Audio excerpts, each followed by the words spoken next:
O planejamento de SNK Heroines começou em meados de 2017 com outro nome, KOF 15. A fase de pré-produção iniciou pouco menos de um ano após o lançamento de KOF 14, quando a SNK ainda estava tentando entender a recepção do game. The King of Fighters 14 foi o primeiro jogo da companhia sob o comando dos chineses da Lei do Milênio. A empresa adquiriu a SNK em meio a grandes prejuízos e problemas internos, causados principalmente pelo lançamento de KOF 12 e KOF 13, como já falei neste vídeo aqui. Então mesmo com o dinheiro dos chineses, a empresa ainda tinha que se provar e se reestruturar para mostrar o seu valor para os investidores, acionistas e o público. Por isso, o KOF 14 colocou a SNK em uma situação que ela não via há muito tempo: crescimento financeiro estável. Embora alguns torçam o nariz pelo primeiro KOF com dinheiro chinês, o fato é que KOF 14 foi um sucesso e vendeu muito acima da meta estipulada pelo SNK inicialmente, gerando não só lucros, como possibilidades. Após o lançamento dele, o planejamento logo se voltou para a criação de KOF 15, que já estava no começo de conversas internas. Só que uma proposta muito importante para uma empresa em reestruturação surgiu para abalar tudo. Em 2017, no meio da briga de consoles entre PlayStation da Sony e o Xbox da Microsoft, a Nintendo estava tentando mudar a sua imagem, após o fracasso monumental que foi o Wii U e o rótulo exagerado de que seria uma empresa apenas de joguinhos familiares de gráficos fofos. A Nintendo buscou todo tipo de empresa para formar parcerias, tentando fazer elas lançarem jogos novos, diferentes ou portes de seus sucessos para o seu novo console,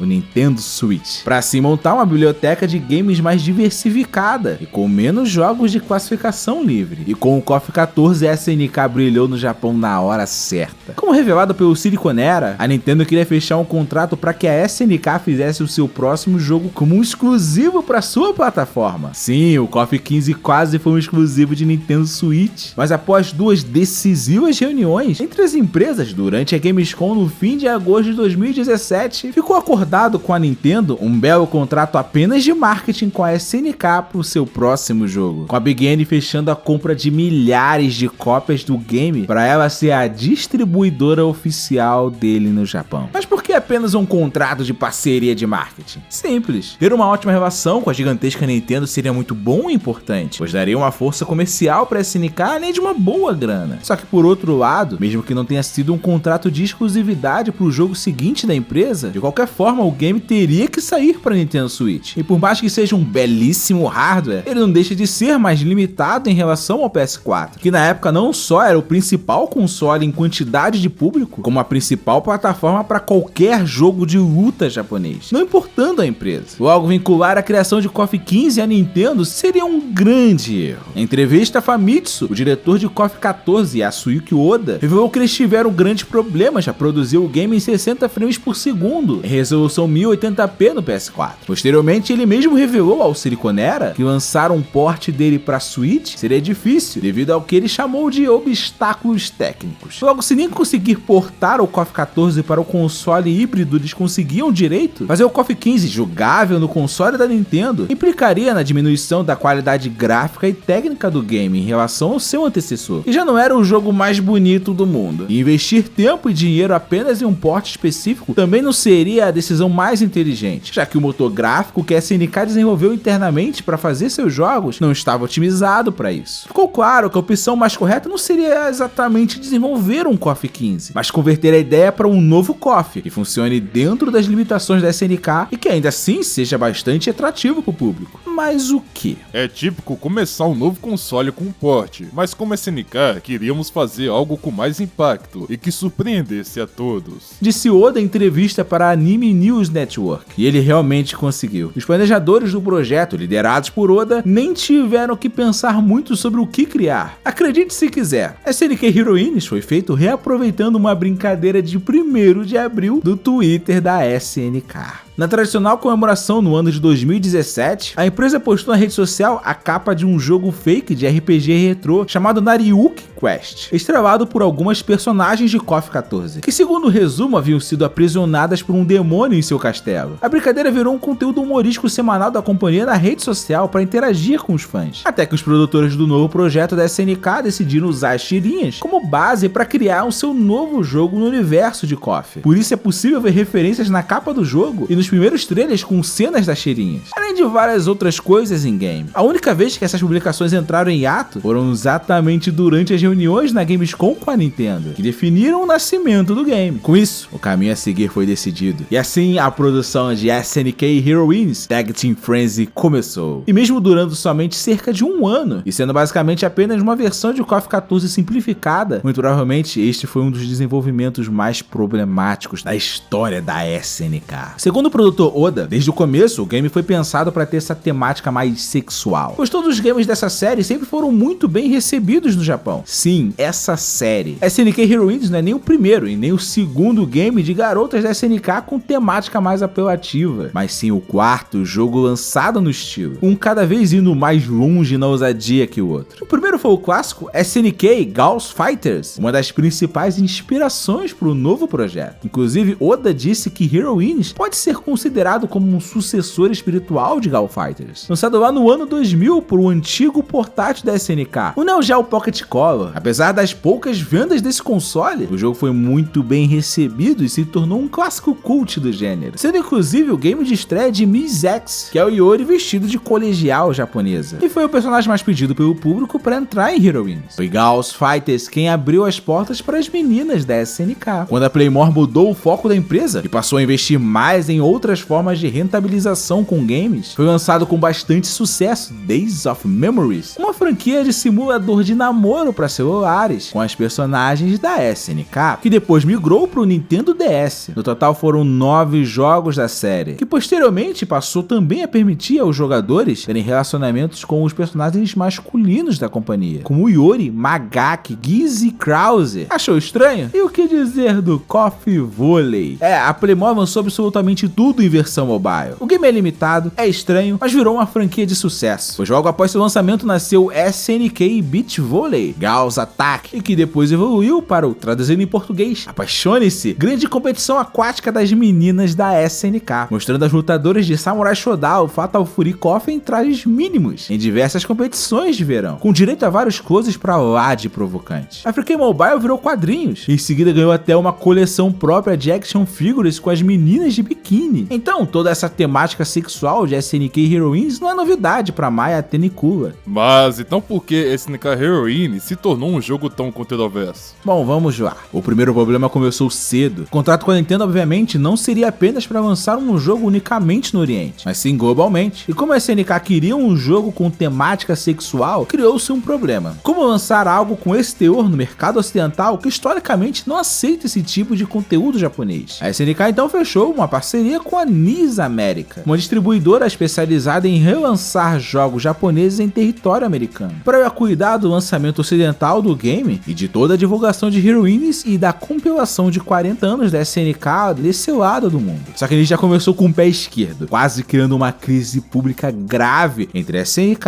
a Sony e a Nintendo. Takuro Yamashita, presidente da NIS América, deu uma entrevista bombástica para a revista inglesa MCV, The Business of the Video Games, lançada em 8 de abril de 2018, e que causou uma polêmica gigantesca e grandes repercussões internas. Quando perguntado sobre a possibilidade de SNK Heroines ser exclusivo para Switch, Yamashita afirmou que estamos começando a fazer mais no Nintendo Switch. SNK Heroines não é o único. A Nintendo nos apoia de uma maneira boa. Em comparação, a Sony não é amigável com pequenas editoras como nós. Eles só se preocupam com as grandes empresas japonesas. Além disso, se lançarmos simultaneamente uma versão Switch e uma versão PS4 do mesmo título, atualmente a tendência de vendas é de 2 para 1. Isso significa que a versão Switch vende 2 vezes mais que a versão PS4, fisicamente e digitalmente. O comentário não pegou nada bem tanto na Nintendo quanto na Sony e principalmente na SNK, que só queria se reestruturar e divulgar suas propriedades intelectuais no máximo de lugares possíveis. Por isso, apenas 3 dias depois da publicação da revista, a NIS América e seu presidente tiveram que pedir desculpas públicas formalmente, assumindo toda a bronca para evitar maiores problemas. Devo estender minhas mais sinceras desculpas à SNK e à Sony. A verdade é que o plano exclusivo do Nintendo Switch foi originalmente pensado apenas pela NIS América, e só mais tarde, entre as discussões com pessoas influentes da SNK, decidimos que a melhor opção seria ter o máximo de exposição possível. Mais uma vez, peço desculpas à SNK e à Sony se isso os fez parecer negativos em relação à plataforma PS4 de alguma forma. Apesar disso, o pronunciamento não foi suficiente. Este foi o primeiro e último contrato que a SNK fechou com a NIS América. Mesmo assim, o trabalho acordado de divulgação e aceitação de Hero Indies no ocidente teve que continuar. E a primeira jogada da NIS para isso foi até que realmente surpreendente, mas um tanto duvidosa, já que não se sustentaria por muito tempo. Quando o primeiro anúncio oficial do novo jogo da SNK foi feito, o que o mundo viu foi algo completamente diferente do verdadeiro teor do jogo. SNK Hero Indies foi anunciado ao mundo ao vivo na Nintendo Direct do dia 11 de janeiro de 2018, no canal oficial da Big N no YouTube, exatamente entre um trailer de Mario Odyssey e um de Mario Plus Rabbids, realmente um belo lugar de destaque. Só que essa Direct foi apenas pro ocidente, não houve Direct naquele dia pro oriente. Sim, SNK Hero Indies foi anunciado primeiro pro lado de cá do globo, e provavelmente por isso o jogo foi promovido como apenas um novo jogo de luta da SNK. O trailer foi editado para não mostrar qualquer garota de biquíni ou insinuações sexuais. O game parecia um novo Gauss Fighters, o que chamou bastante a atenção dos fãs da companhia, uma iniciativa bastante ousada da NIS América. A SNK chegou a lançar uma versão menos comportada do trailer apenas em japonês no mesmo dia, mas tirou do ar logo em seguida. Provavelmente para manter o plano da NIS América de fazer parecer que é um jogo de luta no mesmo estilo de sempre. O trailer para o público japonês só foi oficialmente ao ar 2 semanas depois, e o que se viu foi exatamente tudo ao contrário da versão apresentada ao ocidente, focando nos trajes mais reveladores possíveis de Leona, Kula, Mai Athena e Nakururu. Só quando uma nova publicação da Nintendo foi feita em seu canal oficial, e finalmente esse trailer chegou deste lado do mundo, e o grande público pôde começar a conhecer a verdadeira natureza do novo jogo da SNK. Toda a produção de Hero Indies foi liderada pelo estreante do cargo, Yasuyuki Oda, e foi promovido do cargo anterior de diretor após o sucesso de KOF 14, e junto dele, muito do jogo anterior foi simplesmente reaproveitado para poupar tempo de produção e dinheiro, como modelos, animações, engine gráfica e o Kukri, que teve que sofrer mudanças, passando de um desbocado misterioso a um personagem excêntrico, caricato e espalhafatoso. Essas e outras situações ainda piores que eu vou comentar mais na frente dificultaram bastante o trabalho da NIS América para tornar o jogo relevante para o público ocidental. O exemplo é que é bastante raro encontrar entrevistas de funcionários da SNK para o público oriental falando sobre Hero Indies, além, claro, da divulgação tradicional de compra de publicidade na revista Famitsu, como a SNK e quase todas as empresas japonesas fazem sempre. Porém, no ocidente, o que não falta são entrevistas dos desenvolvedores tentando explicar e vender o game para os americanos de todos os jeitos possíveis e imagináveis. Até Isuke Ogura, ilustrador da SNK desde 1996, teve que viajar até um evento americano de anime para fazer uma única palestra explicando o design das personagens de Hero Indies. Mas quem apareceu mais foi realmente o produtor Yasuki Oda. Ele compareceu em todos os eventos e entrevistas possíveis para falar sobre o game no ocidente. E esta foi provavelmente a época em que ele mais deu entrevistas na vida, sempre fazendo de tudo para tentar fazer as pessoas comprarem SNK Hero Indies. E exemplos disso não faltam. Pragmatsu, ele disse que nós vemos potencial neste jogo sendo disputado no cenário competitivo. Para Neo Geo Now, ele disse que o game é canônico na história de toda a franquia de The King of Fighters. Já para DualShockers, ele e o diretor do game alfinetaram a Arc System Works, afirmando que, diferente de BlazBlue Cross Tag Battle, Hero Indies sairia completo e que não tinha anúncios de DLC para fazer, o que na verdade não se cumpriu. Já em outra entrevista para o DualShockers, Oda disse que a versão de Terry Bogard de mulher foi a primeira coisa que decidiram pôr no game, pois acreditavam que o design do lobo solitário era o que mais faria sentido virar mulher, e que acreditavam que o público já esperaria que o lutador viria assim. Terry inclusive teria corpo de mulher, mas manteria a voz masculina, mas isso foi barrado por Mayuko Ino, chefe de som de Hero Indies, que julgou o resultado como nojento, nas palavras dele a Famitsu. Rindo, Oda também disse que gostaria de um dia transformar Terry em um robô gigante japonês, o que ele chamou de Gundam Terry. Aliás, Terry só apareceu no Smash Bros, muito provavelmente graças à ótima relação que a SNK criou com a Nintendo em SNK Hero Indies. É irônico que a PlayStation só começou a divulgar o jogo somente depois da Big N, e mesmo assim teve que citar até na descrição do vídeo que Hero Indies sairia para Nintendo Switch também. Inclusive o jogo foi feito para rodar basicamente a 720p e 30 frames por segundo, pois é a base para o Switch, e a intenção era que a versão de PS4 rodasse idêntica ao console da Nintendo também. Isso só não aconteceu pois no contrato de publicação de jogos em plataformas da Sony, era obrigatório que todo e qualquer game lançado para PlayStation 4 seja otimizado para funcionar no PS4 Pro, de acordo com o próprio Yasuki Oda Gematsu. Além disso, a versão física de Heroines foi exclusiva para consoles da Nintendo, fruto das reuniões na Gamescom de 2017, sendo possível ser adquirido para PS4 apenas em versão digital na PlayStation Store, priorizando assim vendas no Nintendo Switch. Outra referência a Big N é a jogabilidade de Heroines. O game elimina os comandos difíceis para executar golpes, para facilitar o gameplay nos Joy-Cons, os controles do console da Nintendo. Ou seja, o game não foi feito pensado para ser jogado melhor com analógicos ou manches de arcade. Na verdade é justamente o contrário, segundo o Oda Game Informer. Já segundo o Schroeders, da NIS América, toda a jogabilidade foi inspirada em Smash Bros, tendo alguns botões de ação, apenas 3 botões de ataque, forte, fraco e especial, e cabendo ao jogador usar o direcional somado a esses botões para executar ataques diferentes, exatamente igual ao famoso jogo da Nintendo. Outras funções similares a Smash são os itens disponibilizados durante as partidas, e principalmente o fim da tradição da SNK de segurar para trás para defender. Sim, em Heroines é preciso apertar um botão de ombro para gerar um escudo refletor que se degrada conforme vai recebendo ataques, exatamente igual a Smash Bros, só que com meninas seminuas. Aliás, essa parte de seminuas foi realmente um dos requisitos mais importantes na produção do game. Na hora de escolher as roupas que as personagens usariam, diversos conceitos dos mais diferentes foram criados, incluindo uma roupa de Chizuru e de Gundam Nakururu. Mas na grande maioria dos casos, apenas os trajes mais reveladores possíveis foram aprovados para entrarem no jogo. Já a quantidade de lutadoras seria ainda maior. Uma das primeiras que ele quis pôr no game foi Cat, protagonista do jogo Top Hunter da SNK. Já Kyoko Kusanagi mulher, Andy Bogard mulher e Lily Kane, irmã de Billy, em sua versão alternativa de Maximum Impact 2, quase entraram em Heroines. Já personagens femininas mais tradicionais da franquia, como Angel, King e Blue Mary, nem chegaram perto disso. As personagens foram escolhidas com base na popularidade, personagens que a SNK quer levar adiante e personagens que os fãs ficariam surpresos, disse o diretor Kaito Soranaka em entrevista a Famitsu. E foi exatamente isso que gerou o principal problema do game. Segundo o chefe de som de Heroines, o desenrolar do jogo e até a personalidade das lutadoras muda de acordo com as personagens que você seleciona para jogar o game e o conjunto de falas personalizadas que você selecionou para essas lutadoras na customização de personagens, gerando uma complexidade gigantesca na história. Por isso o roteiro ficou maior que o KOF 14, porém trouxe diversos buracos, inconsistências e contradições, não só dentro da lore do próprio jogo, como de toda a franquia KOF e seus jogos anteriores. Não é à toa que várias falas não fazem sentido e a história parece ser muito confusa, mas o que não é confuso é o polêmico argumento central do jogo. Muito tempo atrás eu estava conversando com o Vitor Insui, do canal Poeira Jogos, que mora no Japão tem muitos anos, e ele me explicou que lá, por mais que órgãos genitais, sejam de homens ou de mulheres, sejam proibidos de serem mostrados sem censura em qualquer tipo de mídia, é socialmente aceito por grande parte da população o conceito de que o que acontece na ficção é apenas ficção, e como não é realidade, pode acontecer de tudo, pois para aquela cultura, aquilo é apenas algo na imaginação de alguém, não na vida real. É por isso que é muito comum tanto conteúdo, por assim dizer, diferenciados no Japão, desde garotinhas a tentáculos. Só que isso não é nada bem visto no ocidente, que possui uma cultura completamente diferente de lá. Por isso os fetiches pervertidos de Kukri não só por mulheres, mas por furries, como a garota raposa Tifiarto, ou pessoas travestidas, como é o caso de Yori Terry Skolomania, são feitos para representar e principalmente agradar vários tipos diferentes de públicos consumidor desse tipo de conteúdo no Oriente. Por mais que para vários jogadores de games da SNK no Ocidente isso seja muito estranho, no Oriente esse tipo de conteúdo é simplesmente comum, pois lá, em maioria, não veem isso exatamente como controverso. Por isso, enquanto Oda e sua equipe sempre se referem ao game como alegre, leve e fofinho, muitas pessoas estranham essa descrição, já que a história de SNK Heroines é sobre um homem negro que cria uma dimensão própria e sequestra a consciência de mulheres para tentar abusar sexualmente delas, enquanto elas lutam uma contra a outra por suas vidas. Quem perde fica presa para sempre em uma torre de areia para Kukri fazer o que quiser com o corpo delas sem seu consentimento. A intenção dele é alimentar uma máquina que colhe o desespero das mulheres que não querem ser abusadas, para que assim Kukri tenha energia o suficiente para sequestrar ainda mais mulheres indefesas e fazer o mesmo com elas sem que ninguém saiba. Por mais que Heroines pareça fofinho, sua história geral é pesadíssima, e que piora quando se percebe que um dos fetiches de Kukri é com meninas adolescentes. No jogo, Nakururu e Kula possuem 16 e 14 anos anos respectivamente. E o vilão chega até a zombar disso quando derrota Kula e se prepara para se aproveitar ainda mais dela. Essas crianças de hoje em dia, eu juro que... Por mais que eu entenda que é só um jogo, e eu sei que os videogames eles não influenciam as pessoas a fazerem besteiras do tipo...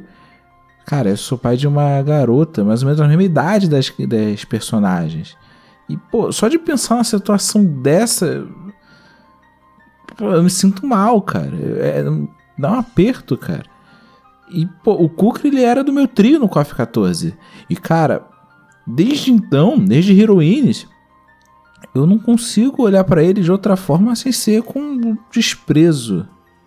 O game foi lançado no meio da explosão de um movimento mundial chamado Me Too, onde mulheres de todo o mundo tomavam coragem para denunciar casos de abuso sexual que sofreram em algum momento da vida, incluindo na infância. Com isso, SNK Heroines foi muito criticado no ocidente, gerando revolta em vários fãs que entenderam que esse tipo de temática não cabe não só em um jogo de KOF, como em qualquer jogo vendido abertamente para o público, sob o pretexto de ser supostamente apenas fofinho e alegre. E com um monte de entrevista para convencer as pessoas a comprarem Heroines, inevitavelmente a Suyuki Oda, líder do projeto, acabou sendo questionado sobre essa polêmica envolvendo o jogo. A Game Informer foi bastante enérgica nas perguntas sobre isso. Você acha que o jogo, no que se refere à sexualidade, tende a respeitar as personagens? Mas sempre foi uma personagem muito sexualizada. Mas, por exemplo, a Leona não. Ela tem sido uma personagem muito estoica, mas neste jogo ela está vestindo apenas uma jaqueta e uma calcinha. O que você diria para um fã que ama essa personagem há anos, mas que vê isso e não concorda? A resposta de Oda apenas manteve o modus operandi de sempre, pedindo para esses fãs descontentes comprarem Heroines. Se você jogar a história, acho que nossos fãs entenderão melhor porque elas foram colocadas nessa situação. Fizemos um esforço para garantir que a imagem de nossos personagens permaneça a mesma, mesmo depois que as pessoas jogarem este jogo. Já quando perguntado sobre o movimento contra esse tipo de tratamento dado às mulheres, e se SNK Heroines se aproveita disso para vender, Oda afirmou que a exposição de partes femininas, mas não achamos que seja sexualizado demais. Ele completou dizendo que a sexualização está lá, mas queremos destacar o aspecto fofo das coisas, a elegância das mulheres, e sentimos que somos capazes de vencer as pessoas que irão criticar este jogo por exposição exagerada. Ao decidir lançar SNK Heroines deste lado do mundo, a SNK escancarou para muita gente a diferença cultural entre o Ocidente e o Oriente, pelo menos no modo de falar, pois a verdade é que o game foi um grande sucesso mundial. Segundo o então CEO da SNK, na reunião de acionistas realizada em abril de 2019 na Coreia do Sul, SNK Heroines vendeu mais de 300 mil cópias mundialmente apenas nos primeiros meses de vida. Ou seja, provavelmente tudo vendido a preço cheio, gerando um lucro gigantesco para um game que não custou quase nada para ser produzido. Pode ter sido devido a Nintendo ter comprado um número substancial de exemplares, não dá pra saber, mas com isso, a Taito se interessou em Heroines e rapidamente foi portado para arcades com sistema online, novas customizações e conteúdos exclusivos. Ainda segundo a SNK, várias empresas procuraram a companhia para utilizar os direitos comerciais de SNK Heroines. Em consequência, o novo game da franquia em formato MMORPG para celulares começou a ser desenvolvido pela coreana Neo Entertainment, uma empresa a qual a SNK possui 10% de suas ações. O novo SNK Heroines foi anunciado no começo de 2020, com janela de lançamento para 2021, acho que provavelmente deve atrasar devido à pandemia. Mas tudo isso foi anunciado apenas no Oriente, pois lá é bem comum esse tipo de conteúdo sexualizado, seja de homens, mulheres, crianças ou animais, diferente do Ocidente. Por isso tantos games no estilo não são lançados deste lado do mundo, mas existem em abundância no Japão, como Dead or Alive Extreme 3. A questão é saber quem está certo, ou se tem um lado certo. O fato é que críticas pesadas SNK Heroines não faltaram. Porém, 300 mil cópias vendidas em poucos meses no mundo inteiro, não só no Japão, é um número bastante expressivo. Talvez nem todos que reprovaram o game em público realmente foram contra ele no privado. E você? O que achou de SNK Heroines?